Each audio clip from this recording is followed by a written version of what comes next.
ஒரு குழந்தையோட அப்பா வந்துட்டு அவங்க குழந்தைக்கு அர்ஜென்ட்டாக பிளட் தேவைப்படுதுன்னு எங்கேயும் கிடைக்காத ரேரான எதுன்னு சொல்லிட்டு அதை எடுத்துகிட்டு போயிட்டுருக்காரு. அப்போ ஆம்புலன்ஸ் வந்துட்டு நின்றுடுது. பொண்ணை காப்பாற்றணும் 10 நிமிஷத்துக்குள்ளே அங்கே போகணுன்ற மாதிரி டென்ஷனில் இருக்கிறாரு. இன்னொரு ஆம்புலன்ஸ் கிட்டே வரதுக்கே 20 நிமிஷம் ஆகிடும்னு சொல்கிறாங்க. டென்ஷனில் நின்றுட்டுருக்க கரெக்டாக வந்து என்னாச்சு ஆக்சிடென்ட்டான்னு பார்க்க வந்த இந்து வந்துட்டு என்ன ஏதுன்னு விசாரிக்கிறாங்க. 10 நிமிஷத்தில் போகலன்னா என் பொண்ணு உயிருக்கு ஆபத்துமா அப்படின்னு சொல்லிட்டு நான் எடுத்துகிட்டு போய் கொடுக்குறேன்னு சொல்கிறாங்க. முதல்ல ஆம்புலன்ஸ் டிரைவர் வந்து முடியவே முடியாது, ஏதாவது ஒன்று ஆச்சுன்னா நாங்கள் தான் பதில் சொல்லணுன்ற மாதிரி இது பண்ணுறாரு. கொடுங்கன்னு சொல்லிட்டு அந்த குழந்தையோட அப்பா வந்துட்டு வாங்கி கொடுத்துட்றாரு. ப்ளீஸ்மா என் பொண்ணோட உயிரே உங்ககிட்ட இருக்குதுன்னு சொல்கிறாங்க. நான் கண்டிப்பாக என் உயிர் மாதிரி அது நான் கண்டிப்பாக காப்பாற்றி கொடுப்பேன்னு சொல்லிட்டு அதை வாங்கிட்டு இனிமேல் எந்த இதுவும் வந்தாலும் வந்துட்டு இன்றைக்கி நிற்கவே கூடாது, கடவுளே வந்தால் கூட அந்த குழந்தை உயிரை காப்பாற்றணும், உடனே போ பாரதி அப்படின்னு சொல்லிட்டு வண்டி எடுத்துகிட்டு வேகமாக கிளம்புறாங்க.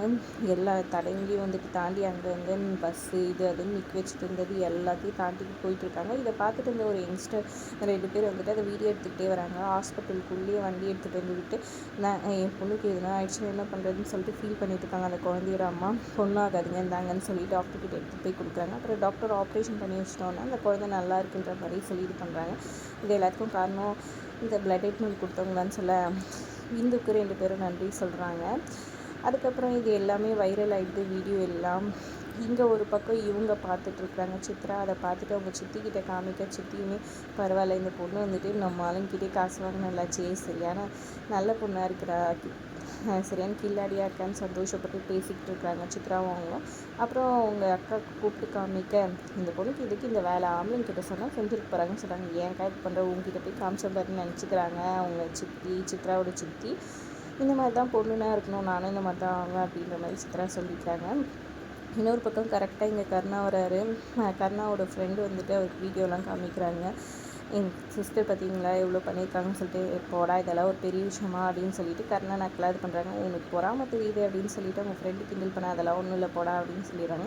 அப்புறம் வீட்டுக்கு வந்த உடனே வந்துட்டு இங்கே கிருபகரனோட ஒய்ஃப் வந்து கருணா வா சாப்பிடுன்னு சொல்லிட்டு சாப்பாடு போட்டு கொடுத்துட்டு போகிறாங்க. கருணாவால் கை அடிப்பட்டிருக்கனால சாப்பிடவே முடியல. அப்புறம் ஸ்பூன் எடுத்துன்னு சித்ரா கொடுக்குறாங்க, அதுலேயும் சாப்பிட முடியல. சரி வான்னு சொல்லிட்டு இவங்களே ஊட்டி விடுறாங்க.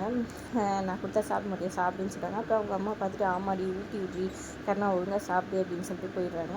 இவங்க ஊட்டிகிட்டு இருக்கும்போது கரெக்டாக வந்துட்டு இவங்க வராங்க. திவாகர் வந்து பார்த்துட்டு என்னடி இதெல்லாம்ட்டு அவங்க ஒய்ஃப் கிட்ட கேட்க என்னங்க இது ஊட்டிகிட்டு இருக்காங்க உங்களுக்கு பசிக்குதா அப்படின்னு சொல்லி அது இல்லடி அவன் என்ன ஊட்டிட்டு ஏங்க என்னங்க இது அவனுக்கு கை அடிப்பட்டுருக்கா நல்லா ஊட்டிடுறாங்க, இதில் போய் என்னங்க இருக்குதுன்னு அவங்க அண்ணன் தங்கச்சியாக பழக்கிறாங்க, நம்மளே எங்கே தப்பாக நினச்சிக்கோங்க வீட்டுங்கன்னு சொல்கிறாங்க. இந்த ஆளுக்கு வேறு வேலையிலேருந்து திட்டிக்கிட்டே அங்கேருந்து போகிறாங்க.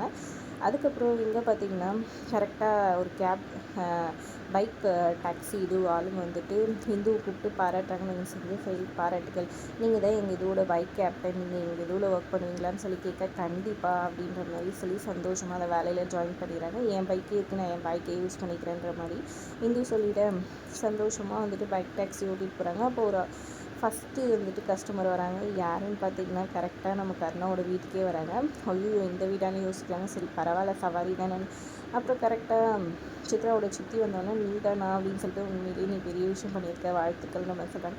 நீங்கள் தான் வர போகிறீங்களான்னு சொல்லி கேட்க இல்லை கருணாக்காக தான். ஐயோ அவனுக்காகவா, இதெல்லாம் ஒன்றும் தேவையே கிடையாது, நான் போகிறேன் இப்படியே கேன்சல் பண்ணிட்டேன் அப்படின்ற மாதிரி இந்த சில ப்ளீஸ் அவனை கூட்டிகிட்டு போ, அவனுக்கு கை இதுவாகிட்டு ஹாஸ்பிட்டல் தான் கூட்டிகிட்டு போகணும், அதுக்காக தான் இதுக்கப்புறம் நான் புக் பண்ணி லேட் ஆகும் கோச்சுப்பா நீ கூட்டிகிட்டு போகணுன்னு சொல்லிட்டு சொல்ல வேறு வழி இல்லாமல் இன்னும் நின்றுட்டுருக்காங்க. அதோட எபிசோட் முடியுது.